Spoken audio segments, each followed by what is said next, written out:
श्री जगन्नाथ जी के नेत्र विशाल क्यों हैं? क्योंकि वो सबको देखते हैं। और ये दो ही प्रधानता है श्री जगन्नाथ जी के रूप में, अधर और नेत्र। बाकी सब जगह हमारे वृंदावन में राधा रमण जी सब जगह प्रधानता बांकी अदा है, हाथ ऐसे हैं, पाम त्रिभंग लली हैं, मुकुट ऐसा है। जगन्नाथ जी की दो ही प्रधानता है, नेत्र और अधर।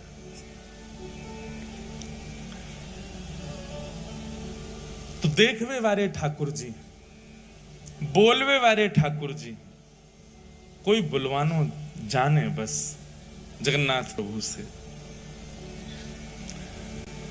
अधर हैं तो मतलब गावे वाले ठाकुर जी हैं, इसलिए जयदेव महाप्रभु की स्तुति में गाए हैं ठाकुर जी। अभिनव जलधर सुंदर धृत मंदर, धृत मंदर श्रीमुख चंद्र चकोर, जय जय देव हरे। श्री राधा मुख चंद्र चकोर, जय जय।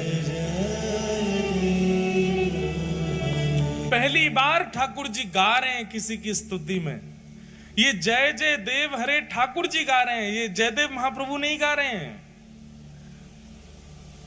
इस अष्टपदी की विशेषता है कि जयदेव महाप्रभु तो वर्णन करना चाहते हैं जय जगदीश हरे, अभिनव जलधर सुंदर धृत मंदर ए, श्रीमुख चंद्र चकोर, जय जगदीश हरे, ये लिखना चाह रहे हैं जयदेव महाप्रभु तो। पर जयदेव महाप्रभु ने जाकर के जैसे ही जगन्नाथ महाप्रभु को ये अष्टपदी सुनाई, ये अष्टपदी सुनकर के जगन्नाथ भगवान के अधर जो है वो बोल पड़े, और जयदेव महाप्रभु को वाद्य होना पड़ा अपनी लेखनी मिटाने पर। बोले जब ठाकुर जी स्वयं गा रहे हैं तो फिर हम अपनी क्यों थोपें जय जगदीश हरे। तो जैसे ही जयदेव महाप्रभु बोले अभिनव जलधर सुंदर धृत मंदर ए, श्रीमुख चंद्र चकोर, जयदेव महाप्रभु तो गा रहे हैं जय जगदीश हरे, पर जयदेव महाप्रभु की आवाज किसी को सुनाई नहीं दी। इतने बेग से जगन्नाथ प्रभु ने गाया कि सबको एक ही स्वर सुनाई दिया, जय जय देव हरे। जगदीश की जय जय नहीं है, जगदीश को भजवे वारे जयदेव की जय हो। बोलवे वाले ठाकुर जी हैं जगन्नाथ जी, कोई बुलवानो जाने। अच्छा, जगन्नाथ जी के कान क्यों नहीं है? जगन्नाथ जी के कान दिखते क्यों नहीं है? बहुत सुंदर भाव है। बोले जगन्नाथ महाप्रभु कहते हैं, बोले कोई मेरो भक्त आर्त नाद आर्त भाव से मुंह को पुकारे,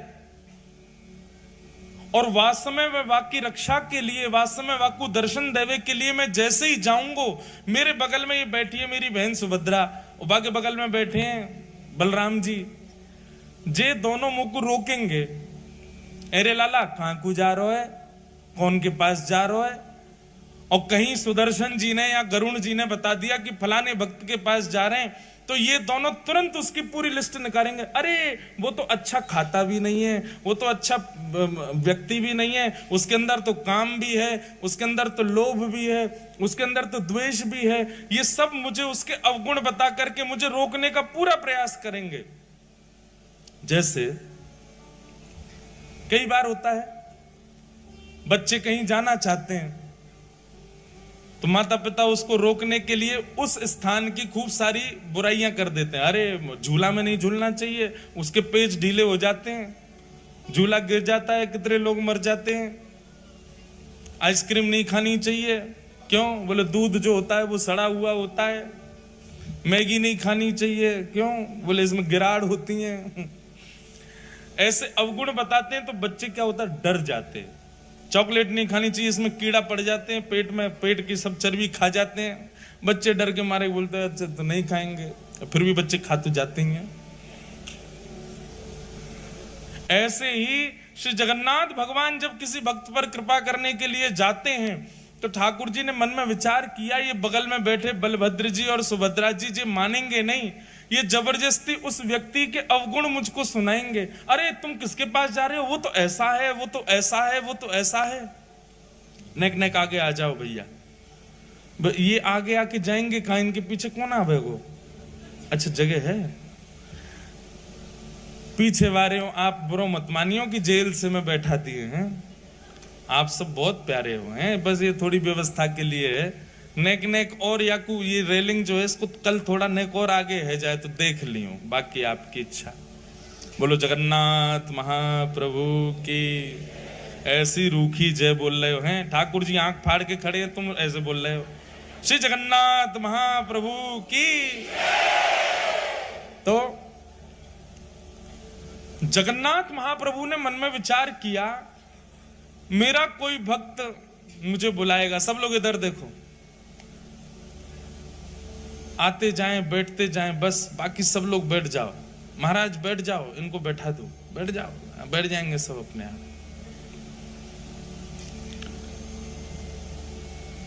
तो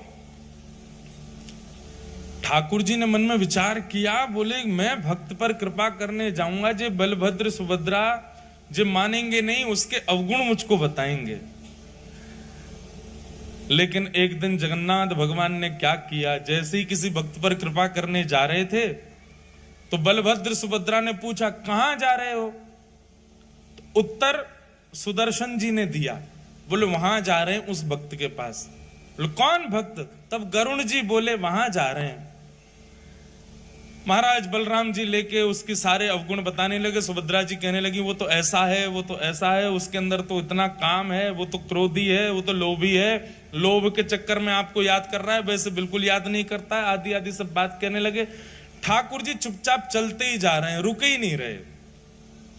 ताऊ दादा बोले अरे लाला सुनना है रहो, इतनी देर तक कह रहा हूं मैं। ठाकुर जी फिर भी नहीं सुने, चलते गए चलते गए चलते गए। और जब उस भक्त के यहाँ पहुंच गए, भक्त के यहाँ पहुंच करके और सीधे उस पर कृपा कर दी, वहां पर कृपा करके अनुग्रह करके वाकु जो भी वाको भाव हो वो पूर्ण कर दियो।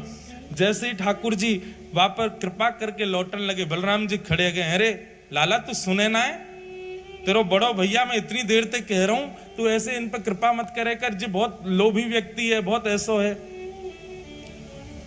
सोई ठाकुर जी ऐसे कपड़ा पहन के रखते हैं, जगन्नाथ जी को कभी देखो मुफलर सा पहन के रखते हैं, यूं एक दिखाते हैं, एक दिख जाए तो ये हमारे जगन्नाथ जी।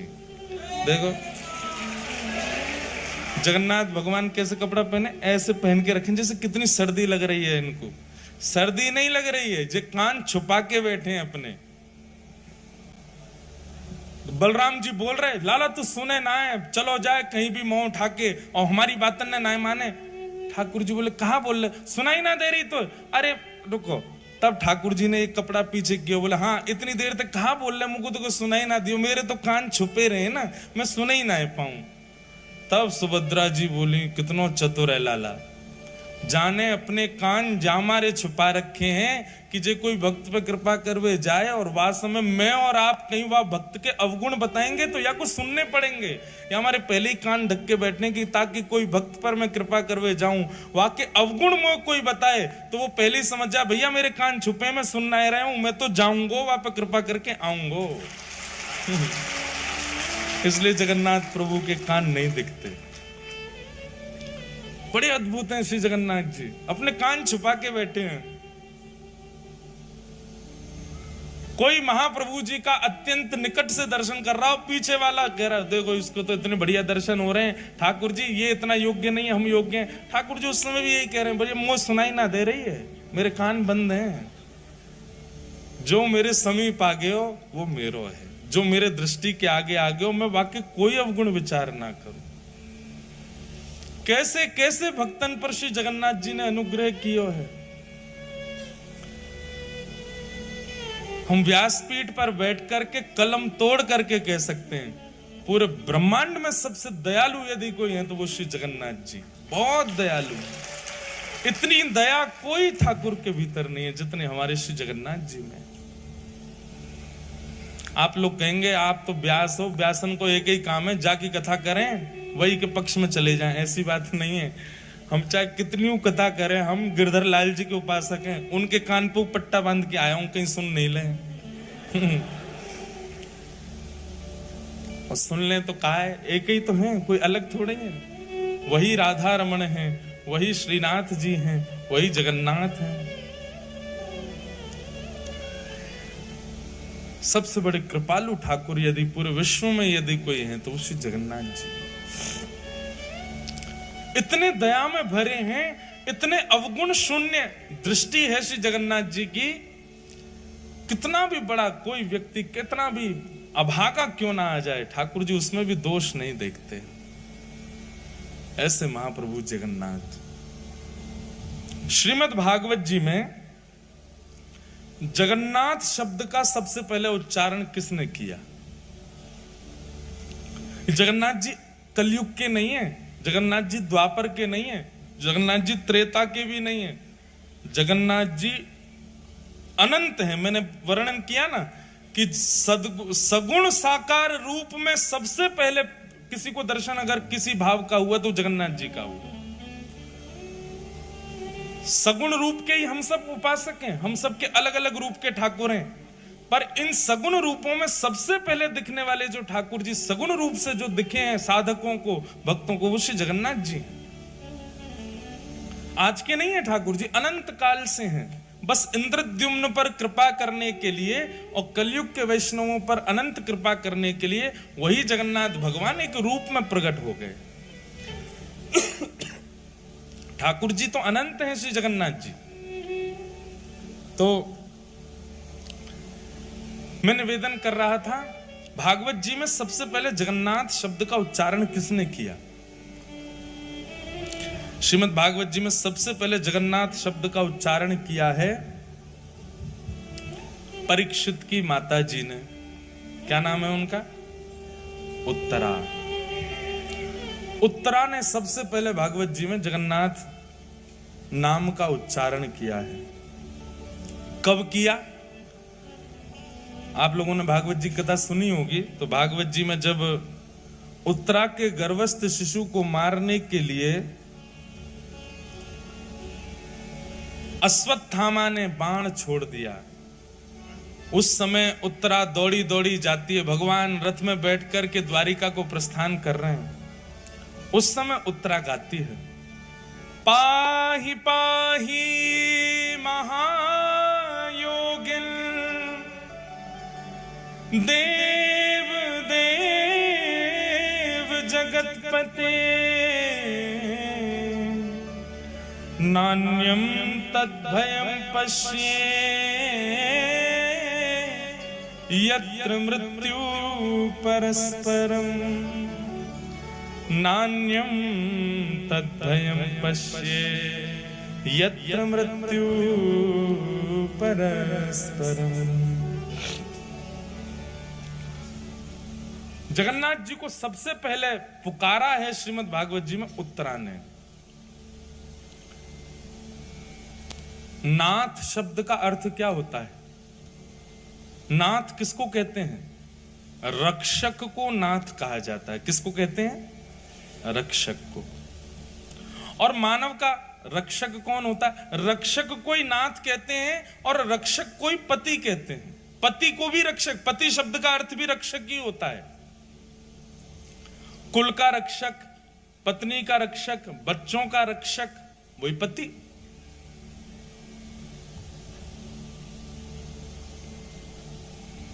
जगन्नाथ और जगतपति शब्द में कोई अंतर नहीं है, एक ही है दोनों। नाथ और पति एक ही बात होती है। भागवत जी में सबसे पहले उत्तरा कहती है, भगवान को सबसे पहला नाम क्या दिया? महायोगिन। बहुत ध्यान से सुनो सब लोग, इधर देखो, क्या कहा? महायोगिन। कौन है? पाहि पाहि महायोगिन। महायोगिन का मतलब क्या है? बोले योगी नहीं है ये महायोगी है। बोले योगी किसको कहते हैं? बोले योगी उसको कहते हैं जो नेत्र बंद करके बैठा रहे, ध्यान लगावे, घंटों तक, वर्षों तक, महीनों तक नेत्र ना खोले, उसको योगी कहते हैं। बोले ये कौन है? बोले योगी नहीं है, ये महायोगी है। बोले क्यों? बोले जादनाते बैठे वादनाते आंख बंद ही नहीं करी है, आंख खोल के बैठे। आंख बंद करके बैठना ये एक योगी कर सकता है और कोई भी कर सकता है। आंख बंद करके कोई भी बैठ सकता, पर आंख खोल करके बैठना ये योगी नहीं कर सकता, ये तो महायोगी कर सकता है। आप नेत्र खोल करके अपलक नेत्रों से कितनी देर बैठ सकते हो? ज्यादा से ज्यादा 30 सेकंड, 1 मिनट, नैका देर में आंसू आने लगेंगे, आंखें लाल पड़ जाएंगी महाराज, पलक आपको झपकनी पड़ेगी। तो नेत्र बंद करके बैठना ये कोई बड़ी बात नहीं है, लेकिन फिर भी योगी मान लेंगे हम नेत्र बंद करके बैठने वाले को। पर ये कौन है? बोले ये तो महायोगी हैं। महायोगी क्यों है? बोले नेत्र खोल करके बैठे, अपलक नेत्रों से बैठे, झपकते ही नहीं है। पाही पाही महायोगिन। और कौन है? बोले देव देव, देवों के भी देव हैं। सारे देवता आते हैं और सब आकर के श्री जगन्नाथ जी को प्रणाम करते हैं। महाप्रभु जगन्नाथ जी के संपूर्ण मंदिर में 33 कोटि देवता हैं। पूरे मंदिर में सब प्रणाम करते हैं, सब नीचे आकर के हाथ जोड़ करके खड़े रहते हैं। तो कौन है? बोले देव देव, देवों के भी देव हैं। और कौन है? बोले तब नामकरण हुआ जगतपते, जगतपति, जगत के रक्षक, जगत के नाथ श्री जगन्नाथ।